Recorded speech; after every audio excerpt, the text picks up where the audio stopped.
Before sunrise, Angela Harden wrestled the old chestnut gelding into the plow harness, her hands raw from the rough leather straps. Move, you stubborn old thing. One pull. Just one pull. The horse didn't flinch. He stood like a statue, ears forward, as if waiting for a command she didn't know. Angela threw the harness to the ground. She stumbled to the porch steps and buried her face in her hands, her shoulders shaking. What am I going to do now? The bank won't wait any longer. A dusty pickup truck slowed on the gravel road beside the farm. The driver, a weathered man in a white Stetson, stared at the scene with a deepening frown. He climbed out and walked straight to the gelding, ignoring the woman on the porch.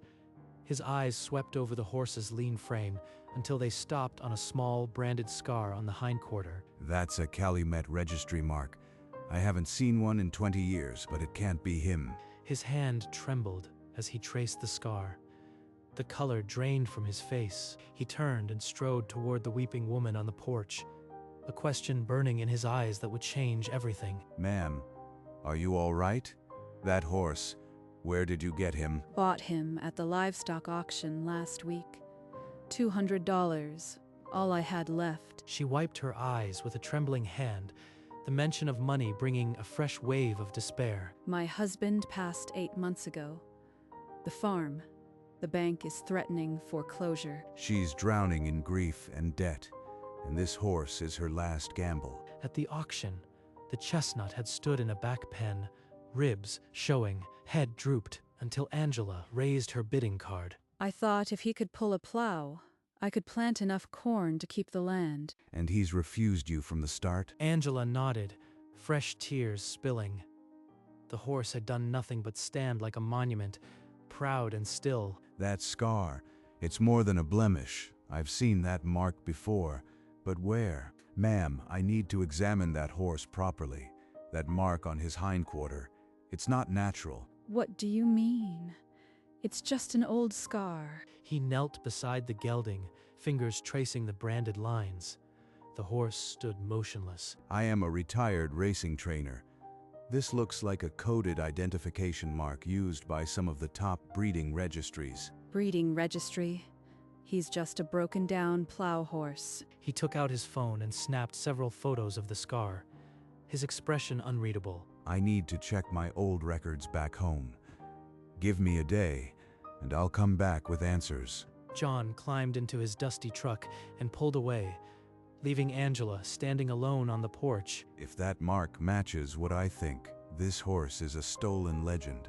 What could that scar possibly mean? He looked like he'd seen a ghost. That evening, John sat in his cluttered home office, surrounded by decades of racing memorabilia. He typed furiously into an old database, searching for missing horses with identifying marks. The screen showed an alert. Aguila de Oro, missing since 2005, marked with a branded scar. Aguila de Oro, the Triple Crown winner from 1995. He grabbed his phone and called the one man who'd know for sure, a retired vet who'd worked for Calumet. Charlie, it's John McCready. Describe the brand you used on Aguila de Oro. A diamond with a cross that matches what I saw today. He ended the call and sat back, the weight of 18 years pressing down. All these years, he's been alive, working as a plow horse. He stared at the 1995 racing program, Aguila de Oro's victory photo fading on the cover. Tomorrow, he would tell Angela everything. John's truck returned at sunrise, trailing dust. He climbed out with a folder thick with printouts, his face set. Mrs. Harden, that horse you bought isn't just stubborn. He's a missing Triple Crown champion. Triple Crown? You are out of your mind. That horse won't even step forward. He unfolded a yellowed newspaper photo of Aguila de Oro winning the Derby, then pointed at the brand on the gelding's flank. Look at the scar. A diamond and a cross. That's a Calumet registry mark, used only for their most valuable stock. A scar doesn't make him a champion. He's old, half-starved. You are seeing ghosts. Then let's prove it. A vet can scan for a microchip. If I am wrong, I'll pay and walk away. A microchip. What if this is real? What do I do with a stolen racehorse? She looked at the horse, still standing proud despite everything, and something inside her cracked. Fine. Call your vet, but don't expect a miracle. John phoned his old veterinarian, Dr. Marcus Webb, and by early afternoon, the man's muddy truck rattled into the yard. Let's see what we've got. Hold him steady, please. The scanner beeped faintly, then flashed an error. Dr. Webb frowned and tried again. There's a microchip in here, but the data's been corrupted. I can't read a thing. Then we'll need DNA. Draw blood and send it to the lab. Dr. Webb cleaned a patch of skin and slid the needle in. The horse didn't flinch. How long until we know for sure? 3, maybe 4 weeks. The lab's backed up. He packed up and drove off, leaving a silence heavier than any answer. John crossed his arms and stared at the horse. We wait. But I am not letting this horse out of my sight. 2 days later, a battered sedan screeched to a stop at the farm gate, throwing gravel. A thin man in a worn cowboy hat jumped out. That's my horse. I've got a bill of sale right here. Who are you? I bought this horse at public auction. Clyde Doyle. I bought him private last June, before your so-called auction. He's mine, and I am taking him now. You are not taking anything. I have the auction receipt, and you are on my land. We'll see about that. My lawyer will be on your doorstep by morning, and the sheriff will hear about stolen property. That bill of sale have a notary seal? Because I don't see one. Get off my farm, Mr. Doyle. Now. Doyle stormed back to his car, tires spitting dirt. As the dust settled, Angela's hands were shaking. He's bluffing, but we need to be ready. I'll call a friend at the courthouse. That night, John insisted on sleeping in the barn. He spread a blanket in the stall across from the gelding. The house was too quiet. Every creak sounded like boots on gravel. A sharp clang from the barn cut through the dark. Angela jolted upright, heart hammering. John, did you hear that? Someone was at the back door. The latch is broken, and there are fresh footprints in the dirt. Doyle. He's not waiting for lawyers. We have to call the sheriff. 30 minutes later, a patrol car rolled up. The deputy took notes, but without witnesses, there was little he could do. We'll keep watch, in shifts. He's not getting near this horse again. What if he comes back with more people?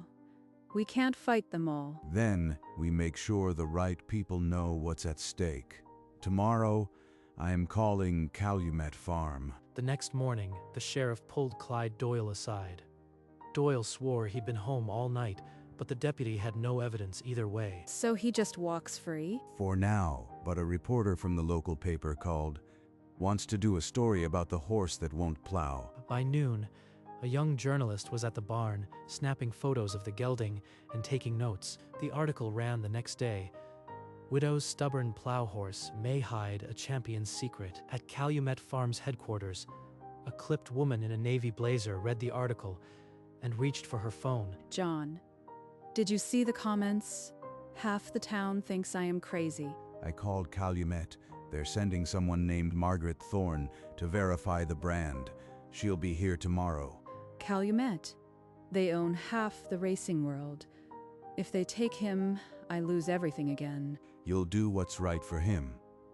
We both know that's what matters. Early afternoon, a sleek black car with a Calumet Farm logo pulled up the gravel drive. Mrs. Harden, I am Margaret Thorne, Calumet Farm.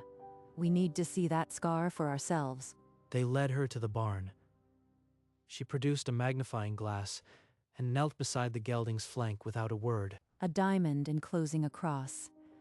This is our confidential identification system for the 1994 full crop. This horse matches the brand records of the Gaigala de Oro, a Triple Crown champion stolen from us 18 years ago. So what does that mean for me? I paid for him. Legally, stolen property must be returned to its original owner. Calumet Farm intends to reclaim him. She bought him in good faith at a public auction. That has to count for something. I can't make promises, but I'll report to my superiors. The DNA results will be the final proof. As the black car pulled away, Angela sat on the porch, staring at nothing. The horse stood in the yard. A champion in chains. DNA analysis result, 99.9% match to equine sample, Aguila de Oro. John, it's him.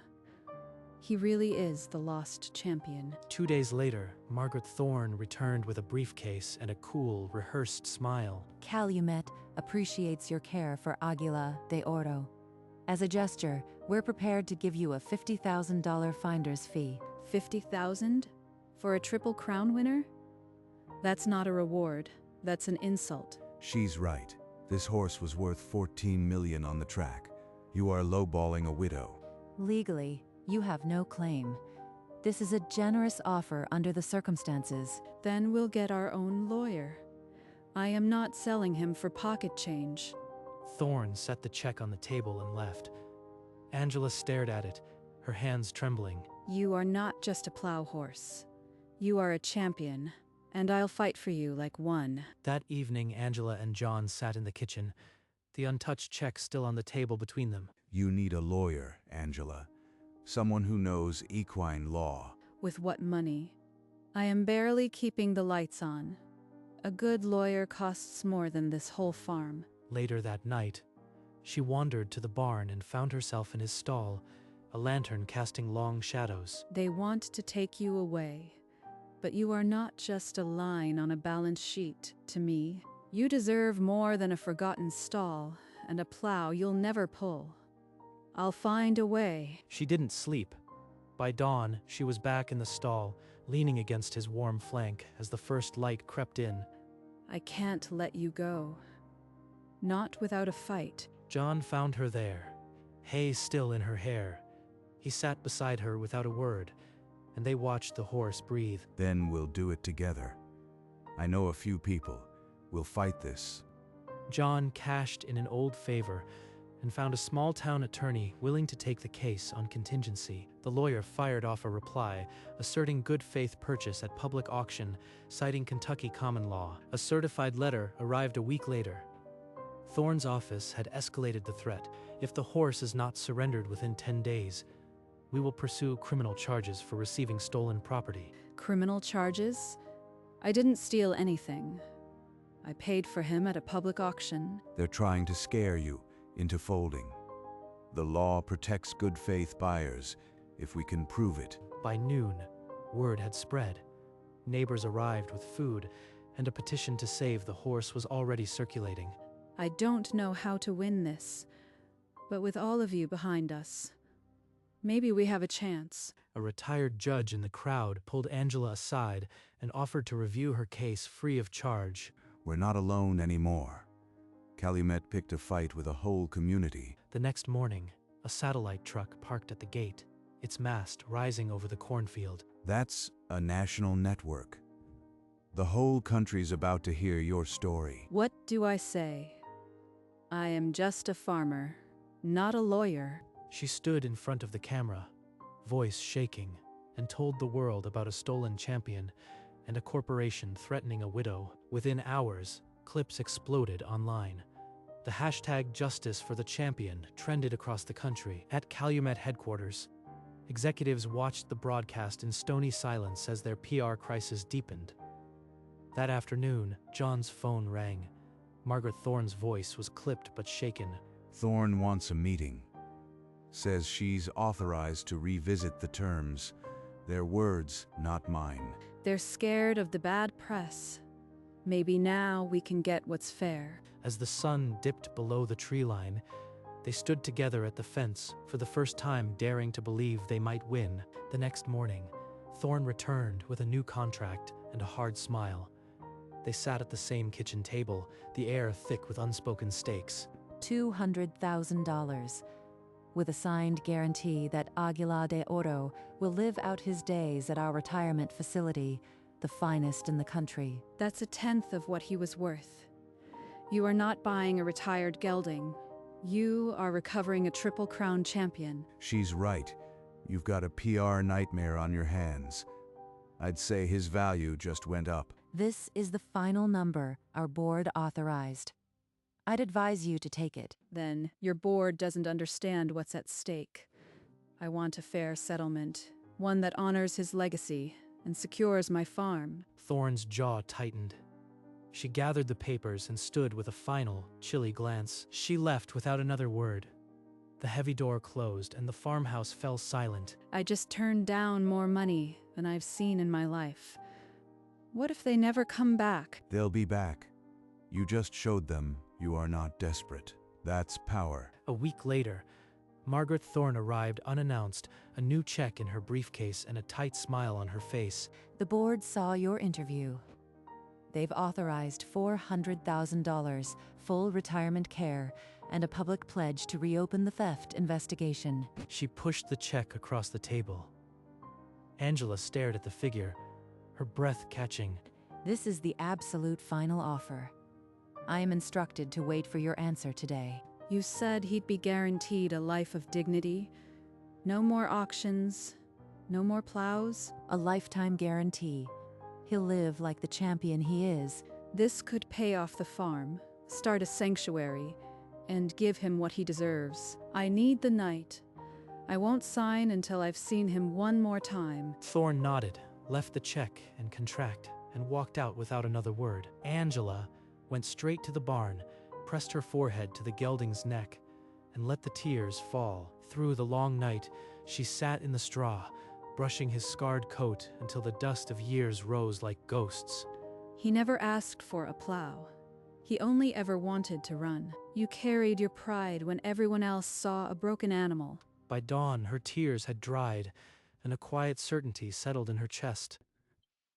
It's time for you to be Aguila de Oro again. She found John at the fence, the rising sun haloing his hat. He's not mine to keep. He belongs to history now. You are giving him the retirement he earned. That's love, not loss. This farm will survive, and so will I. With one last look at the horse, still standing proud, still refusing to be broken, she walked toward the house, ready to sign away a champion.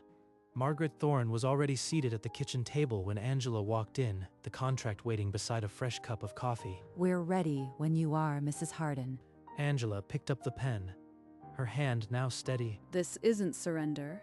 It's the one honest choice left. She signed her name, Angela Harden, and slid the check toward herself with a deep breath. Calumet will honor every term.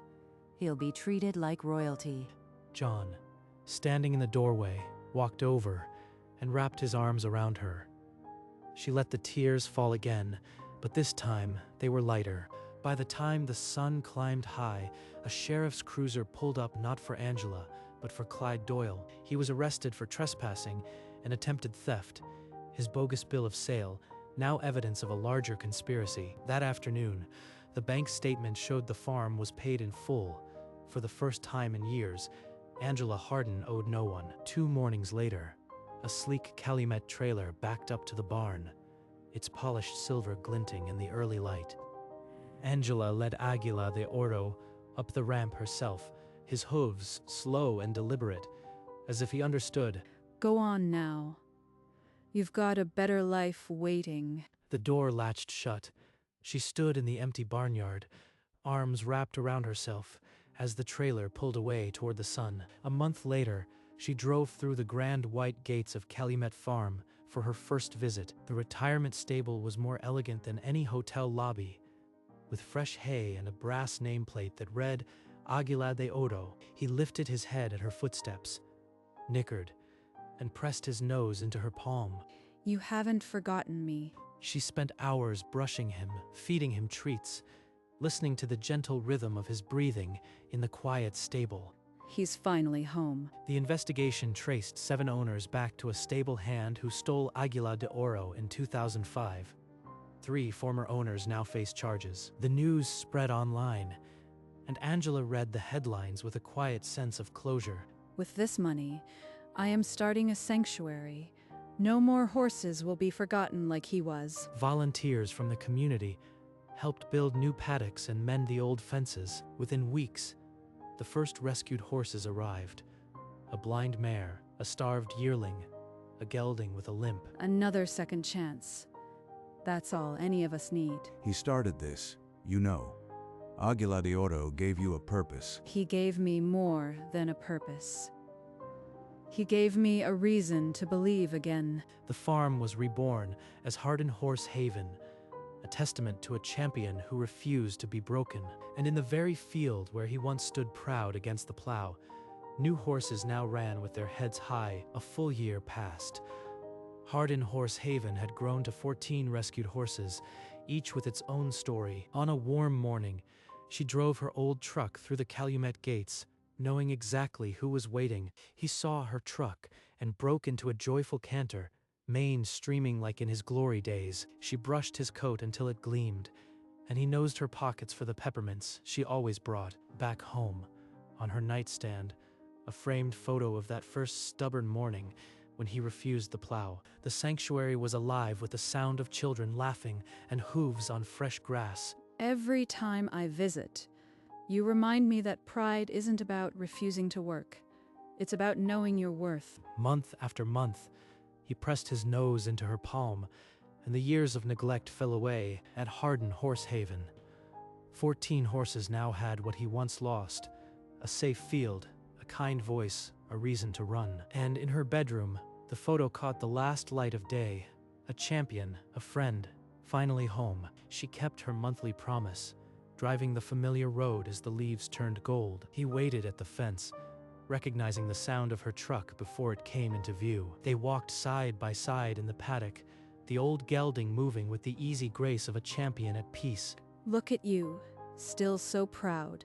You saved my farm, and you saved me. You'll always be my miracle. The horse lowered his head and pressed it gently against her shoulder, a silent answer. As the sun sank behind the tree line, they stood at the fence, two silhouettes against a sea of gold. Her farm was secure, her heart full, and the best horse she'd ever known lived the life he deserved. I once thought he was too stubborn to pull a plow. He was just too proud to break. And that was the miracle. Not the money, not the fame, but a bond that refused to be broken.